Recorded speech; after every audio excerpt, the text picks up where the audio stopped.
विष्णुदेवाय नमः। विष्णुदेवाय नमः। प्रणाम ब्राह्मण देव। मेरा भी नमन स्वीकार करें ब्राह्मण देव। आयुष्मान भव। पधारे ब्राह्मण देवता, आसन ग्रहण करें। विष्णुदेवाय नमः। विष्णुदेवाय नमः। आज्ञा करें ब्राह्मण देवता। आज्ञा उस विधाता की जिसने जगत रचाया। मैं तो केवल आपके कल्याण के निमित्त यहां आया हूं। निसंकोच होकर कहें ब्राह्मण देव। तीर्थ यात्रा के लिए निकला था। यहां तक आया तो तुम्हारी पुत्री पार्वती का विचार आया। सोचा तीर्थ यात्रा का प्रयोजन क्या, धर्म और परोपकार ही ना, तो फिर परोपकार के कार्य से विमुख क्यों रहूं। चला आया आपको सावधान करने।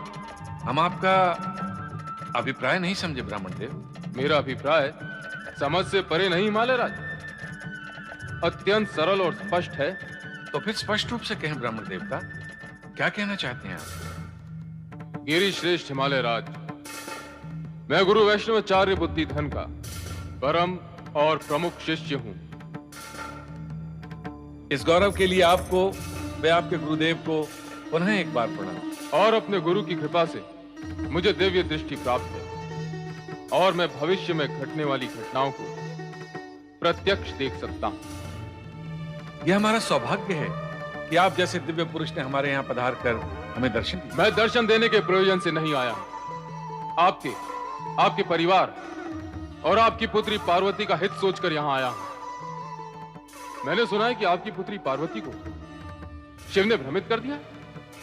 पहले तो उससे कठोर तपस्या कराई और फिर प्रसन्न होकर उससे विवाह करने की स्वीकृति दे दी। तो ब्राह्मण देवता, क्या आपकी दिव्य दृष्टि उसमें कुछ अनिष्ट का दृश्य देख रही है? कुछ आशंका है?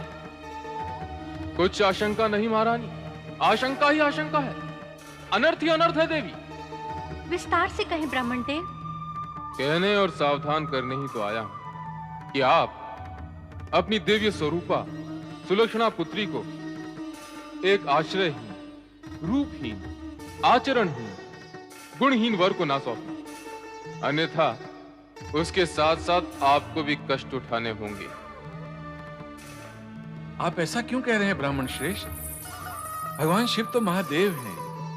सभी देवता श्रद्धा पूर्वक उनकी पूजा अर्चना करके उनके चरणों में नतमस्तक रहते हैं। उनके लिए अपशब्द कहकर उनका अपमान नहीं, मनुष्य स्वयं अपना अपमान करता है। अर्थात पार्वती के साथ साथ आप भी भ्रमित हैं राजन।